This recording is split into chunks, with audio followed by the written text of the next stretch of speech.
할렐루야. 하나님 영광 받으신 줄 믿습니다. 자, 옆 사람 얼굴을 한번 두 사람씩 쫙 쥐어서 얼굴 한번 쳐다보세요. 이렇게 묻겠습니다. 너 누구니?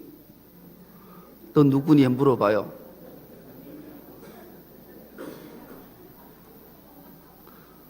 여러분, 너 누구니라고 물었잖아요. 그쵸?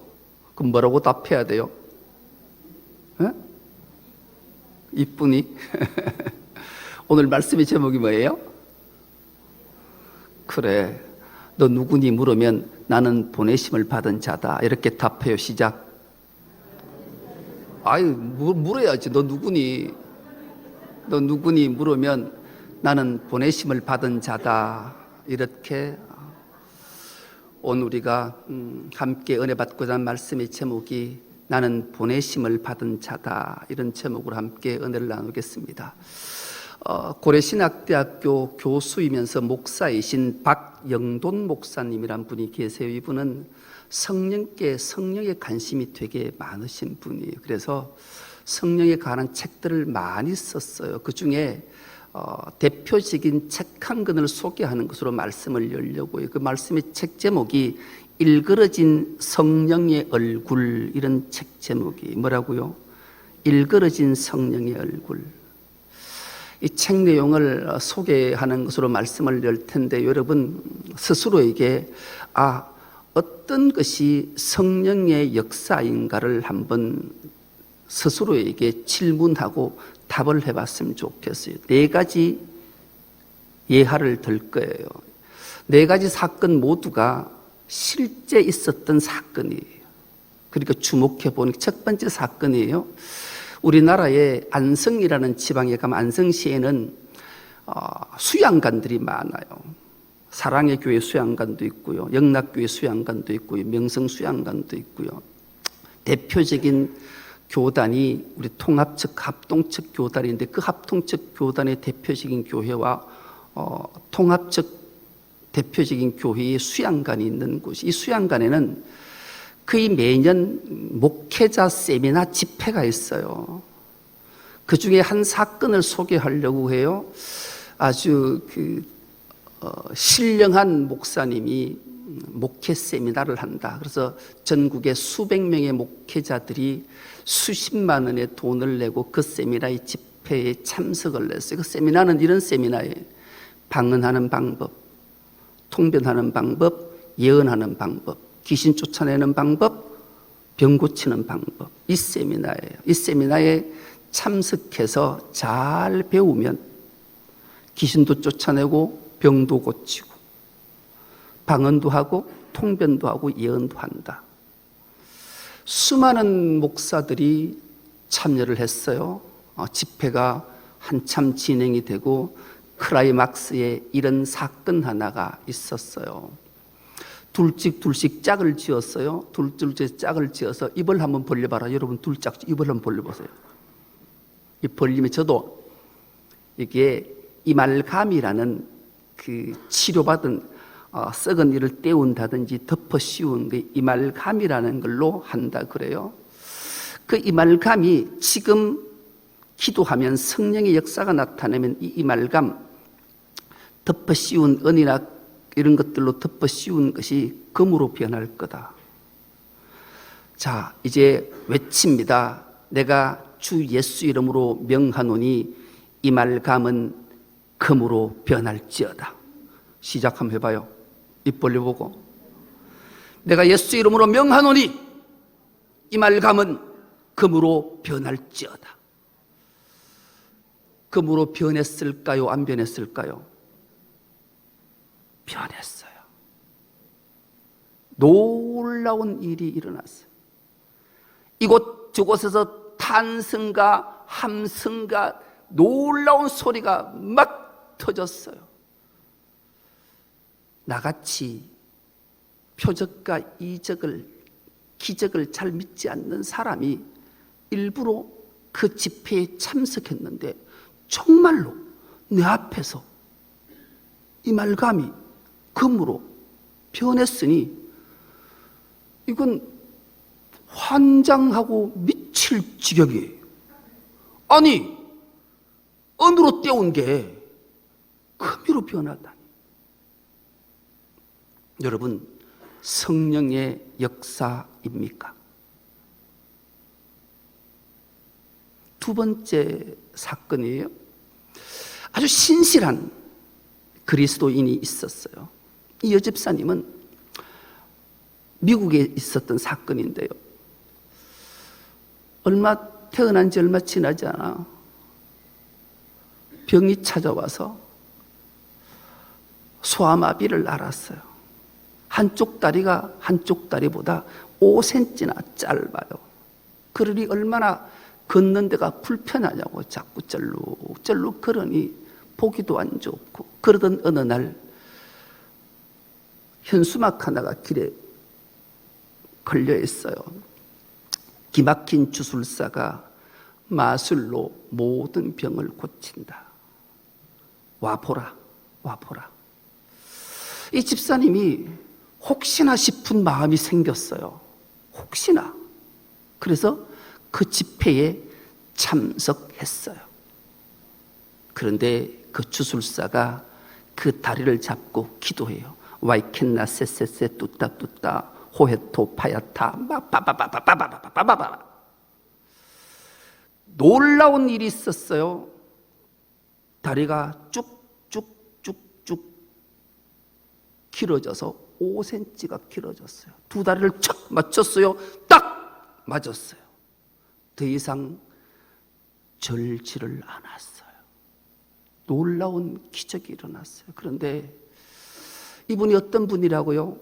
신실한 크리스찬이에요. 내가 예수 믿는 사람인데 마술사, 주술사에게 가서 이 기적을 치료를 받았으니 치료는 받아서 건강하게 걷는 것은 너무 행복하고 좋은데 어느 날부터 심한 우울증이 찾아왔고 심리적 압박감이 찾아왔어요. 내가 그리스도인 맞나? 우울증이 찾아오니 삶의 의욕이 사라진 거예요. 너무 마음에 부담감을 가졌던 이분이 담임 목사님을 찾아가서 고백을 했어요.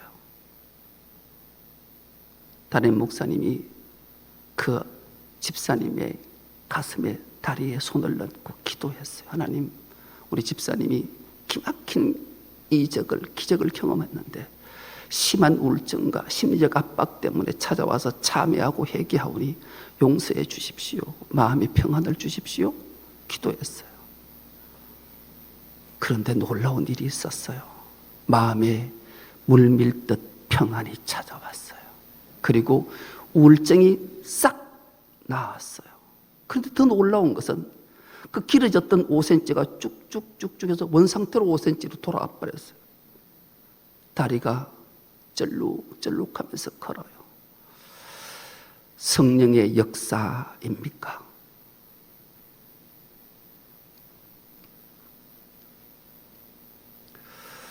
이슬람 종교를 우리는 기억해요.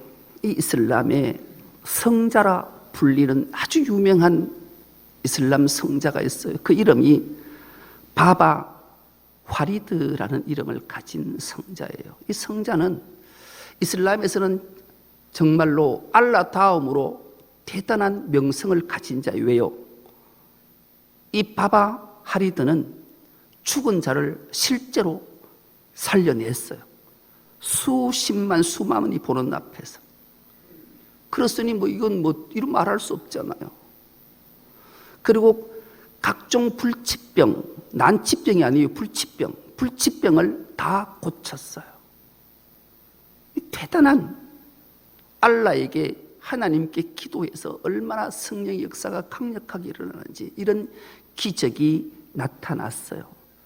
성령의 역사입니까? 또 한 사건은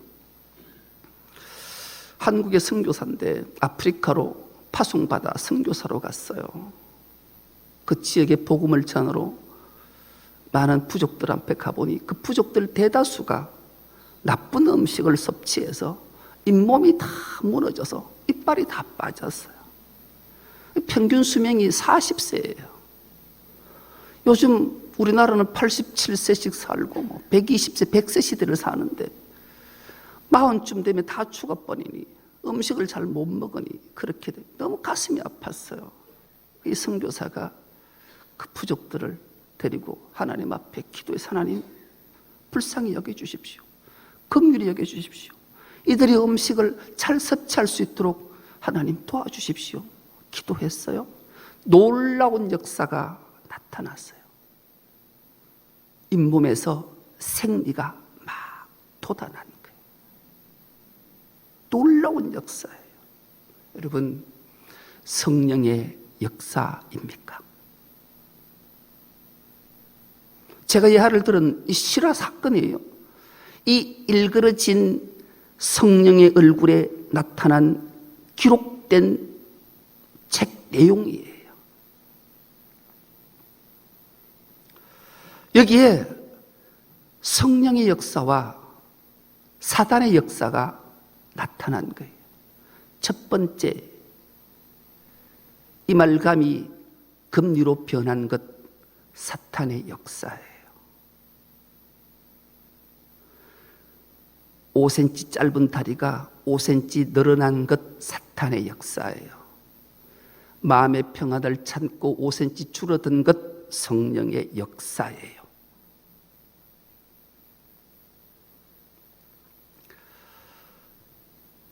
선교지에서 이빨이 다 빠졌던 상태에 생리 돋아난 것, 성령의 역사예요.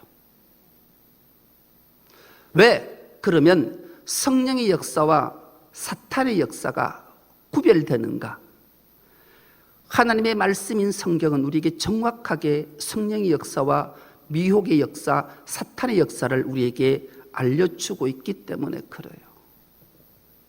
여러분, 귀신은, 사단은, 마귀는, 미혹의 영은 놀라운 기적과 이적을 베풀어요. 그런데 그 베푸는 역사 속에는, 숨은 속에 있는 데는 목적과 의미와 혼란과 무질서를 만드는 것, 미혹의 영, 사탄의 역사예요. 성령의 역사는 혼란과 무질서를 만드는 역사를 하지 않아요. 왜요? 성령님은 질서의 하나님이시기 때문에 그래요. 그런데 놀랍게도 오늘날 많은 교인들이, 하나님을 아버지라 부르는 자들이 성령의 역사에 관심보다는 사탄의 역사가 성령의 역사라고 오해하고 그 역사하심을 쫓아 그 자리에 많이 모인다는데 주목해 봐야 돼요. 포항에만 해도 통합적 우리가 속해 있는 목사들 가운데도 수십 명의 목사들이 수십만 원의 돈을 내고 이걸 배워서 지금도 교회 찾아다니면서 하고 있는데 주목해 보는 거예요. 자칫 미혹되면, 미혹의 영에 미혹되면 이런 사탄의 역사가 성령의 역사인 줄 알고 여기에 목숨 걸고 돈, 마음, 시간 다 뺏겨가며 찾아다녀요. 그래서 이 박영돈 목사님께서 일그러진 성령의 얼굴이라는 책을 통해 우리에게 귀한 깨우침과 교훈을 주고 있는 거예요. 요한복음은 두 단락으로 나눠져 있어요. 1장에서 12장은 표적 사건을 기록하고 있어요. 여러분, 요한복음은 유일하게 이적과 기적이라 말씀하지 않으시고 표적이라고 말씀해요. 여러분, 기적과 이적과 표적이 어떻게 다른지를 아시지요? 표적은 사인이에요. 표지판이에요. 우리가 어디를 향해 바라보아야 하고 어디를 향해 가야 할지를 가르치고 지칭할 때 표적이라고 해요. 그래서 요한복음은 많은 이적과 기적 사건을 표적이라고 명명하는 이유가 여기에 있어요. 제일 먼저 표적 사건은 요한복음 2장에 물이 포도주로 바뀌는 표적, 이적, 기적을 베푸셨던 사건, 표적이에요. 기쁨을 잃어버린 자들에게 기쁨을 주시는 참 천국의 맛은 기쁨이 넘쳐야 된다는 것을 표적하시기 위해서 이 기적을 일으키셨던 거예요. 두 번째는 요한복음 4장에 왕의 신하의 종이 죽을 병에 들렸을 때 예수께서 죽지 않았다, 살아있다 말씀 앞에 순종해 가봤더니 주님이 그 말씀하시던 시로 왕의 신하의 종이 살아난 사건을 요한복음 4장은 기록하고 있어요. 요한복음 5장은 베데스다라는 연못, 자비의 집이라 명명한 그 베데스다 연못가에 38년 된 병자가 고통에 빠졌을 때 주님이 찾아오서 네가 낫고자 원하냐? 네 자리를 들고 일어나 걸어가라 말씀 앞에 기막힌 이적과 기적을 보인 표적의 사건이었어요. 요한복음 6장은 보리떡 5개와 물고기 2마리로 5,000명 먹이고 12강주를 남긴 표적의 사건이 있었어요. 요한복음 9장은 나면서 앞을 못 보던 맹인에게 주님이 긍휼히 여기시고 진흙에 침을 뱉어 바르시고 그 눈에 바르시고 실로암에 가서 씻으라 말씀 앞에 순종하고 가서 물을 씻었더니만 그 눈이 여상해져서 눈을 떠서 사물을 분별하는 기적 표적 사건이 있었어요. 가장 놀라운 사건은 요한복음 11장에 예수님의 친구였던 나사로가 죽은 지 나흘이 되었는데 주님이 나사로야 나오너라 말 앞에 죽은 지 나흘이 돼서 냄새나던 나사로가 살아난 사건. 이 이적과 기적이라 명명하는 표적 사건이 요한복음에는 엄청나게 많이 기록되어져 있습니다. 그 기록되어진 마지막 부분이 오늘 본문의 말씀이, 오늘 본문이 이렇게 시작합니다. 이렇게 많은 표적을 그들 앞에서 행하셨으나 그를 뭐했다? 믿지 아니했다. 여러분, 요한복음의 이 엄청난 표적 사건, 이걸 하나만 봐도 여러분은 믿어요, 안 믿어요? 말 안 하는 거 봐라. 믿어요, 안 믿어요? 아멘, 믿어요, 믿어요. 저는 한 가지 사건만 봐도 믿어요. 아니, 지금 말씀으로만 기록된 것도 믿어요. 그런데 그 많은 표적을 그들 앞에서 행했으나 그를 예수를 믿지 않았다. 왜 안 믿었을까요? 도대체 왜 안 믿을까요? 왜 안 믿을까요? 안 믿는 게 더 이상하잖아요. 그런데 놀랍게도 믿지 않는 이유를 성경은 이렇게 기록하고 있는데 우리가 한 목소리로 같이 읽어보겠습니다. 38절에서 41절까지 말씀입니다. 시작. 이는 선지자 이사야의 말씀을 이루려 하심이라. 이르되 주여 우리에게서 들은 바를 누가 믿었으며 주의 팔이 누구에게 나타났나이까 하였더라. 그들이 능히 믿지 못한 것은 이 때문이니 곧 이사야가 다시 일렀으되 그들의 눈을 멀게 하시고 그들의 마음을 완고하게 하셨으니 이런 그들로 하여금 눈으로 보고 마음으로 깨닫고 돌이켜 내게 고침을 받지 못하게 하려 함이라 하였음이더라. 이사야가 이렇게 말한 것은 주의 영광을 보고 주를 가르쳐 말한 것이라. 아멘. 여러분, 우리가 왜 말씀하는지, 여러분이 왜 말씀을 읽고 듣고 행하고 행해야 되는지를 말씀하는 거예요. 하나님은 곧 말씀이고 말씀이 계시되어서 성육신하신 예수 그리스도. 우리가 말씀이 없으면 믿지 않게 되는 거예요. 믿지 않은 이유가 그들이 말씀을 몰랐기 때문이고 말씀대로 이루기 위해 믿지 않게 하셨다 성경은 기록하고 있어요. 이사야를 통해서 예언한 것을 그대로 이루셨단 말이에요. 예수님이 이 땅에 오신 이유는 말씀을 이루시기 위해 오셨고 그 말씀대로 이렇게 많은 표적을 보였음에도 그들은 믿지 않았어요. 왜요? 하나님의 말씀을 믿지 않고 그 말씀이 그들에게 없기 때문이에요.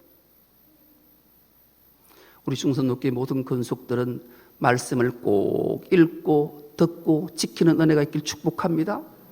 그것이 복이기 때문에 그래요. 말씀이 없으면 믿지 않게 됨을 우리에게 알게 하는 거죠. 두 번째는 어떤 부류가 있었는가? 42절과 43절 말씀도 우리가 한 목소리를 합독해 보겠습니다. 시작. 그러나 관리 중에도 그를 믿는 자가 많되 바리새인들 때문에 드러나게 말하지 못하니 이는 출교를 당할까 두려워함이라. 그들은 사람의 영광을 하나님의 영광보다 더 사랑하였더라. 아멘. 첫 번째 부류는 그 많은 표적을 보고도 믿지 않는 부류는 하나님의 말씀이 그들에게 없었고 하나님의 말씀을 이루기 위해 이런 부류가 생겨나게 했다고 말씀하는데, 두 번째는 관리들이 믿었대요. 그런데 믿기는 믿었는데 바리새인들 때문에 그것을 드러내질 못했다. 그 이유는 출교를 당할 것 같아서. 더 나아가 하나님의 영광보다 자신의 사람의 영광 때문에 이 표적 사건을 가슴에 담고 순종의 삶을 살지 않았다. 성경은 우리에게 가르쳐줘요. 어쩌면 제일 나쁜 사람들 중에 한 부류예요. 대표적으로 오늘날로 오늘날도 표현을 하면 목사, 장로 두 부류예요. 여러분들도 인생을 살면서 신앙생활을 하면서 제일 믿지 말아야 될 첫 번째 대상은 목사예요. 목사 믿으면 큰일 나요.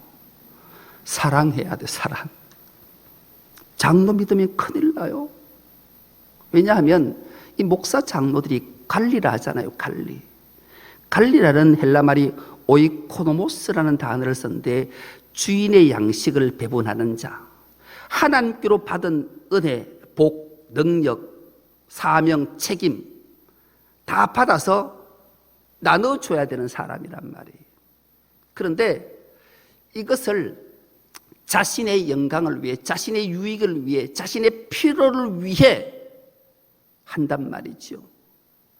관리들이 표적을 봤어요. 어찌 목사체가 나를 하나만 봐도 믿겠다니까. 아니, 안 보고 말씀만 봐도 믿는다니까요. 그런데 안 믿고 잘못하는 사람들이 눈에 보여요. 제 눈에도 지금 막 보여요.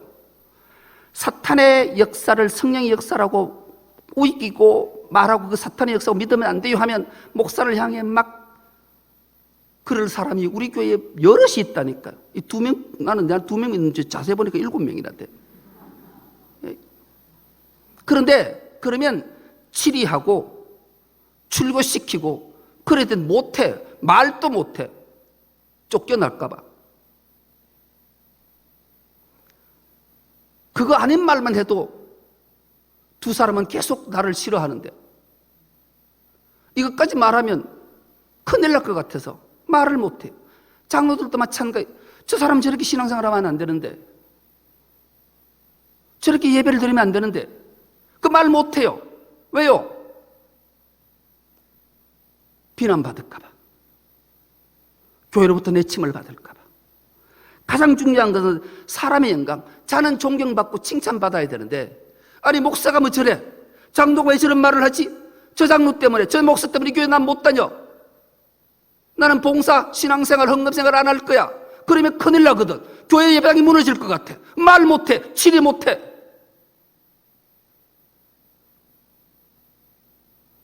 특히 목장장들, 목동들, 목원들한테 말 못해요. 이것을 양다리라 그래. 양다리.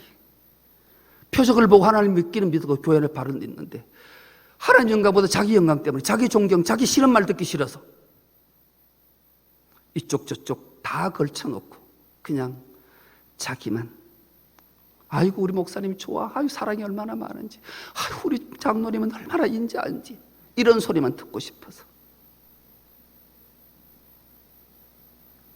이 부류를 성경은 이렇게 정확하게 기록하고 있습니다. 마지막으로 어떤 부류가 있는가?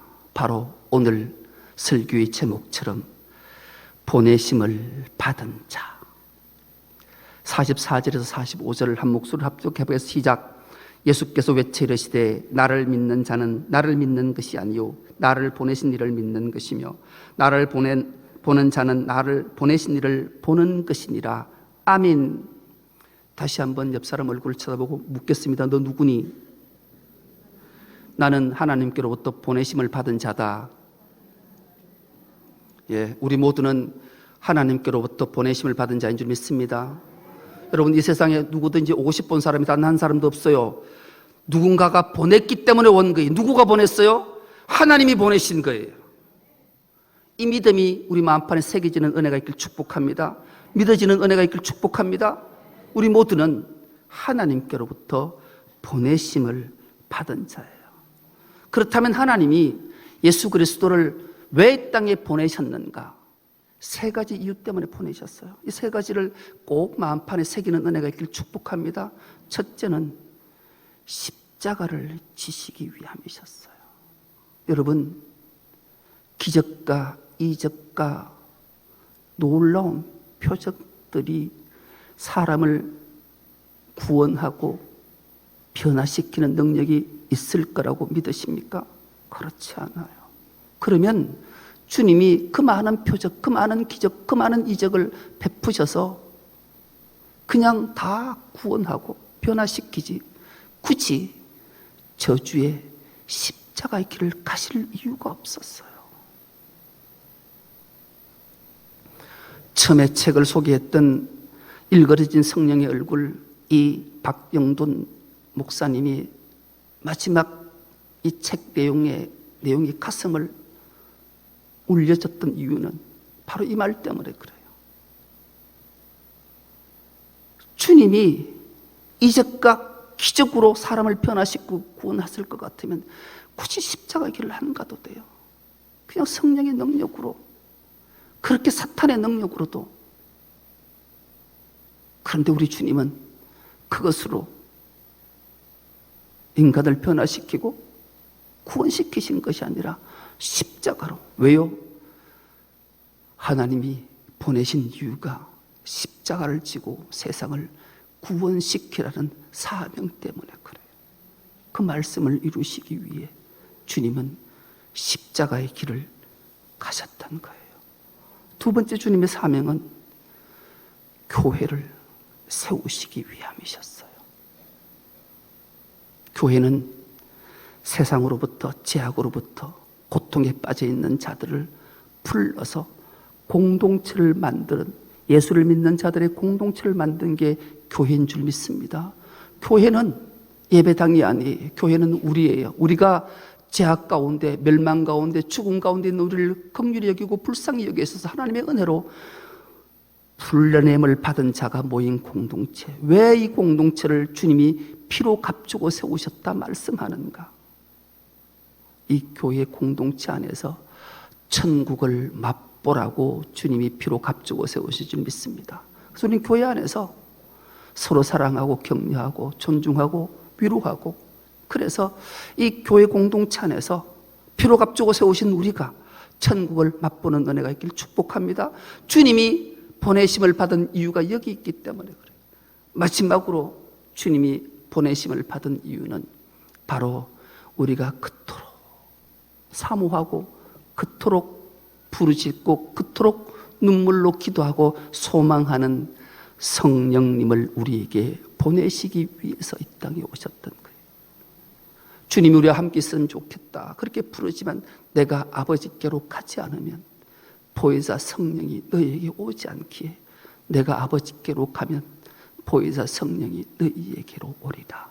그 약속대로 성령님이 오셔서 우리 안에 내주하신 줄 믿습니다. 주님이, 예수님이 아버지 하나님으로부터 보내심 받은 이유가 여기 있었고, 우리 주님이 우리 또한 보내셨기에 우리에게 사명, 재능, 달란트를 잘 가지고 주님처럼 당당히 십자가 지고 그 좁은 길을 가는 은혜가 있기를 축복합니다. 그리고 공동체, 교회 공동체를 세워가는데 내가 헌신하고 희생하고 봉사해서 천국을 맛보는 공동체 만드는 일원이 될 수 있기를 축복합니다. 그리고 내 안에 내주하시는 성령님의 음성에 늘 귀 기울여 말씀하실 때마다 순종으로 나가 주의 나라를 이 땅에 펼쳐내므로 하나님께 주신 사명을 아름답게 잘 감당해 하나님께 크신 영광을 올려드리는 충성교회 모든 건속 다 될 수 있기를 간절히 기도합니다. 하나님 감사합니다. 나는 보내심을 받은 자임을 기억하는 저들이 되게 하시고 늘 성령님의 귀 기울일 수 있는 우리 모두가 되게 하여 주옵소서. 감사드리오며 예수님의 이름으로 기도드리옵나이다. 아멘.